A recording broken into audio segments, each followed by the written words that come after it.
welcome back to my channel. If this is your first time here, hi, my name's Em, a lover of all things planning and stationery, and today I'm finally here with the Take a Note planner review. I mentioned that I used this planner last year and I've been promising a review, and for those of you that are still, not debating it for this year because I think it's all sold out, but hopefully, if you're thinking about it for next year because you've seen lots of amazing spreads on Instagram, then hopefully this review can give you a few ideas about what the planner's like. Okay, so first up, let's have a quick chat about why I actually tried out this planner in the first place. Since 2018, I've been planning in a cousin in terms of my full day-to-day planning, using the weekly pages, as my kind of base for the week, and then the daily pages were a bit of a mix of everything. I used them as note pages, as journaling, as shop planning, kind of everything really. And probably towards the end of 2021, I realised that I just wasn't using the cousin as much as I would have liked to. I was using my weeks probably a bit more for my weekly planning, just because I found that I filled the pages more, whereas with the cousin there was lots of white space. So I came across the Take a Note planner, which I'd kind of seen off and on for a little while, and liked the idea that basically the whole planner was just weekly pages, so it's a week on 4 pages rather than 2 like the cousin, and there's no daily pages, it is literally just weeklies the whole way through. And I thought actually this might be quite good because it would allow me the pages to kind of, do a bit of everything in here, taking notes, do some journaling, this, that and the other, while I could keep my weeks, this is my 2022 one, as kind of my main planner rather than my cousin. So I pre-ordered this. From what I understand, they kind of go on pre-order towards the end of the year and sell out quite quickly. So now, for example, you can't get hold of this size for 2023, so it is kind of a planner that you have to plan to use, or try and pick up in the buy and sell pages, unlike the cousin, which obviously you can pick up all year round. So that's why I decided to try the Take a Note for 1 year. I'll go on to kind of why it was only 1 year, but I thought first I'd just kind of give a bit of an overview of the planner itself, how it comes, what you get, etc. So the first thing you'll have noticed is that it comes with a clear cover, as it's helpfully reflecting the ring light. This comes as standard with the planner. You get this, you don't have to add anything, which is a really nice touch. You don't have to go and find extra accessories. It's all there, it's with the planner. The cover itself is really nice, high quality, it's soft to the touch. I had this for a year and it's not scuffed horrifically. It comes with a few pockets, it comes with a pen loop as well. So it's a good cover. The only complaint I would have is the fact that, if you do go and buy one of these every year, is you're gonna have unnecessary covers. Obviously, if as part of archiving you like to keep the cover on it, to keep it nice and clean and not get damaged, fine. Whereas for me, and I've said the same when I've bought other planners in the past that have come with a plastic cover, I just find it quite wasteful. I don't need 5-10 plastic covers for each year's worth of planner. I have a Midori A5 clear cover that I use on my current year's cousin, and then at the end of the year it comes off and goes on to the next one. Same with a A5 cover that I've got for my go-to notebook, for example. So I use an A5 Stology for work, but I keep a clear cover on it because it has a pen loop and it has kind of space for sticky notes. It's a minor gripe for me, but just something to be mindful of, particularly if you don't like plastic cases or covers, or you have a cover you want to put it in, that's completely useless for you, particularly as it's sized for this planner. I don't think you'd have too many problems fitting another notebook on it, but obviously because it's bespoke for this planner, it won't necessarily as easily fit just another A5 size notebook. Moan about that out of the way. What else do you also get? You get a nice bookmark which has the year on it, and I also got, and I've no idea which planner I've put them in, but you do get a nice little pack of sticky notes, which is a really nice touch. I liked that. I have no beef with free sticky notes.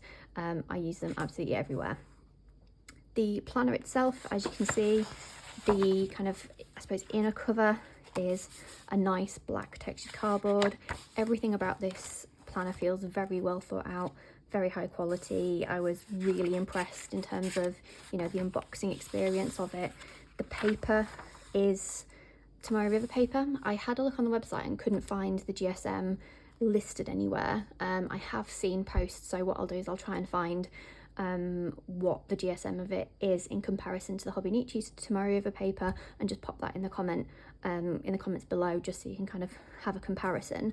But the main thing to say with regards to the paper is it's a lot thicker than the Tomorrow River paper of a cousin.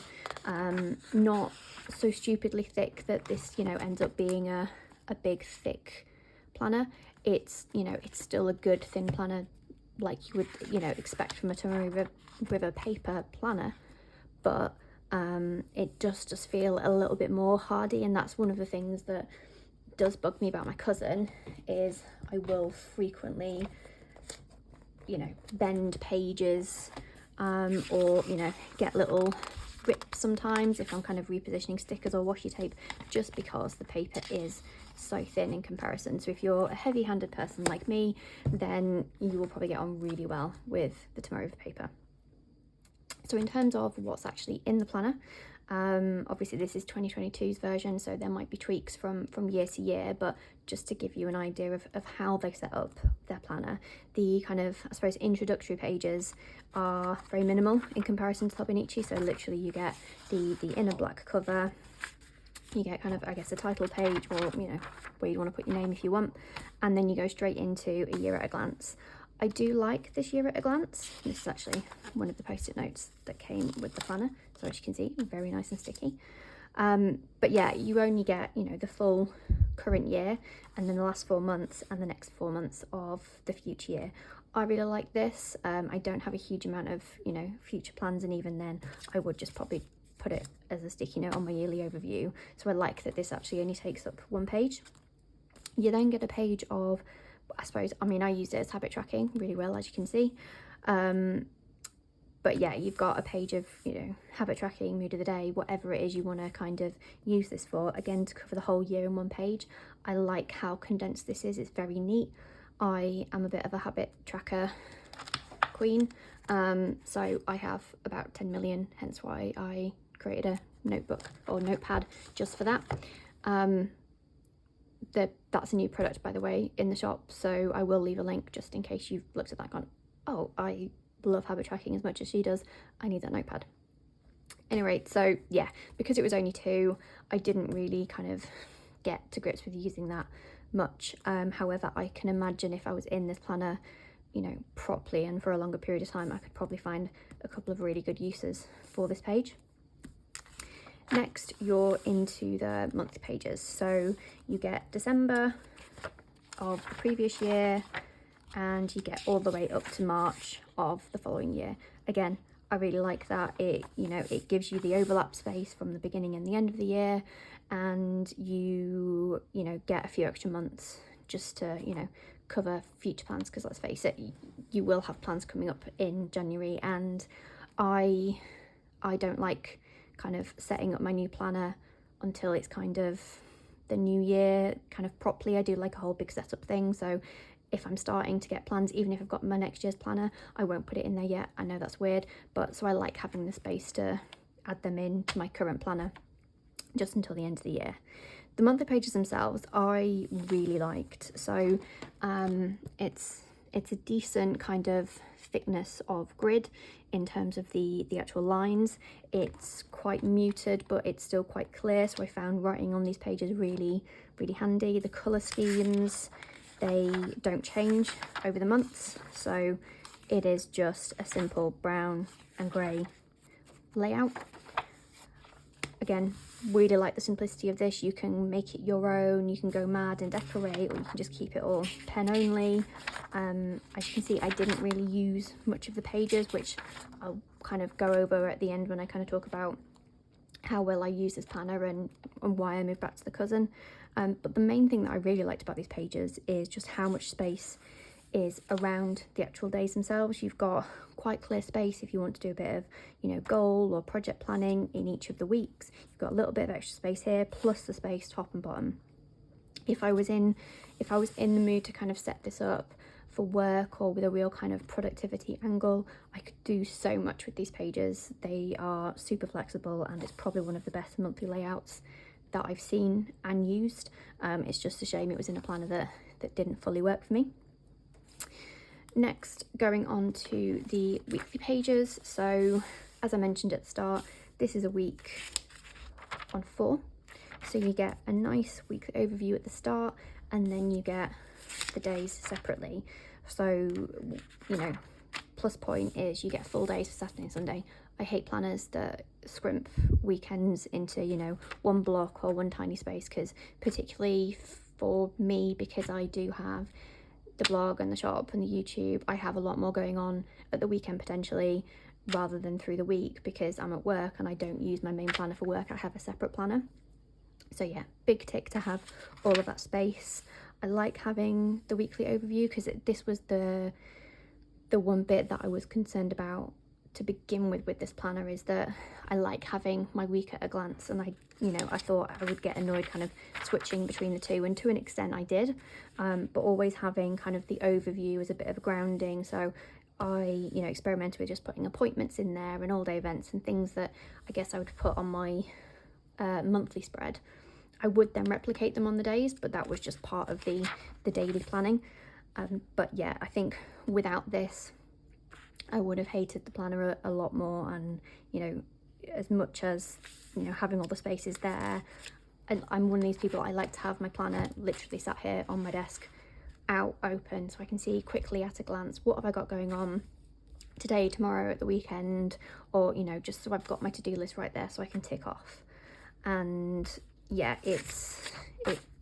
I got it working for me in most of the time, shall we say. And that's basically it. At the end of the weekly pages, you have a handful of notes pages, and I really mean a handful of notes pages. The total banner is 255 pages. So one thing I did like about this is every single page, hopefully you can see that, is numbered, whether it be the initial pages or the monthlies or whatever, they all have numbers. But yeah, just a handful of notes pages at the back. I like that they're in there. I don't think they're massively functional just because there's so few of them. And then at the back there is space for name and contact details. So yeah, so in terms of the actual content of the planner, there's not huge amounts in there, but I do like that. I like that it's not overly complicated. I like that there aren't millions of different sections that I have to flip back and forth on. It's literally all there in the weekly pages, done. So that's it in terms of the content. So not a huge amount, and I quite like the simplicity of it. And if you are getting a bit bogged down with your setup, you've got file of access or things like that with lots of different sections, and you're kind of losing planning and the essence of planning, this is probably a really good planner to kind of get back into actually just what's important. A really simple monthly spread, weekly spread, done. And so I started 2022 with the idea of using this kind of as a bit of, I suppose there was still my main planning that I did in my weeks, so I did share this. So this had the bulk of my planning. Apparently not those 2 weeks, I think those were the weeks I was on holiday, and it was kind of some weeks messy planning. I then used this as a bit more of a creative outlet. So I did some sticker planning. I also used it for kind of notes and things that I'd use the daily pages for in my cousin, and I did some journaling, which I won't share in too much detail because obviously I don't want to be showing pictures of everybody. But yeah, so I did use this largely to begin with in the way that it was intended.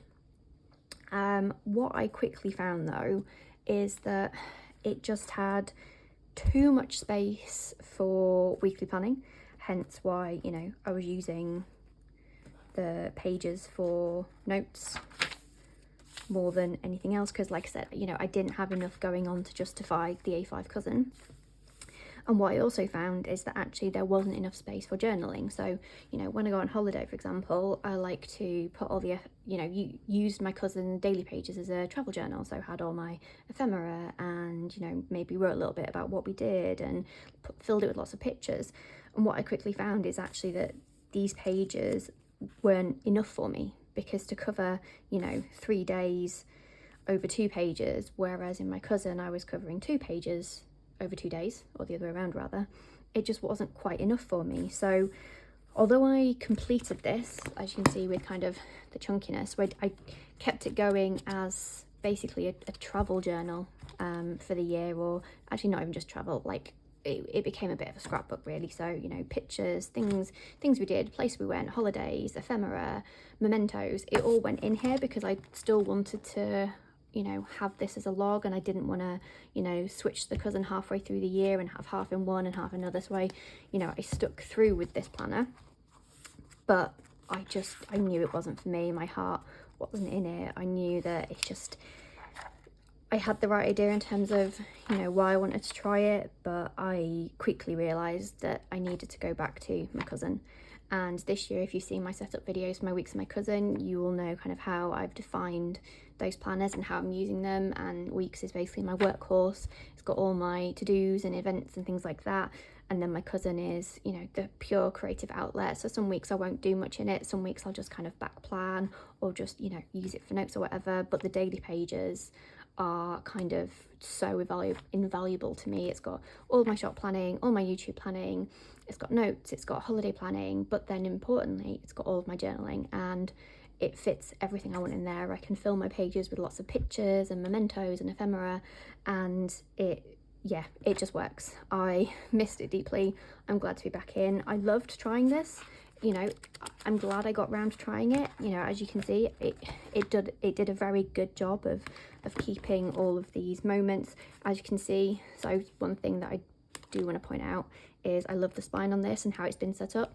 So it did cope well with everything that I shoved in there. You know, I'm sure you've seen pictures of the cousin where the spine kind of, it works, you know, to an extent, but it can get kind of a bit overstuffed and can break for some people. Whereas with this, I do feel like the way it's been built without having the piece over, it is kind of set up to get as stuffed and as chunky as you would possibly want. One thing that I probably should have mentioned when talking about the paper is, as you would expect, because it's Tomoe River paper, it deals very well with whatever you throw at it. So there's no bleeding with fountain pens. Obviously you can see through it, but not as much as you can in the cousin, for example. So, you know, if you want to go to work with some watercolours or, you know, sticking loads of stuff in, you're not going to have to worry about the pages not being able to deal with it. So if you're wanting something that, you know, you can do a bit more creative stuff with, absolutely all day long, this is good paper for it. I think that's basically everything that I wanted to mention about the planner.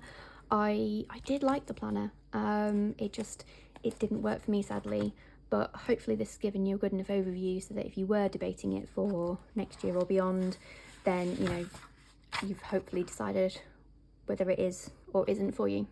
If you do have any questions about the planner or anything that I've not covered, I'm sure I will have forgotten something, please just drop me a comment below and I'll be more than happy to answer it.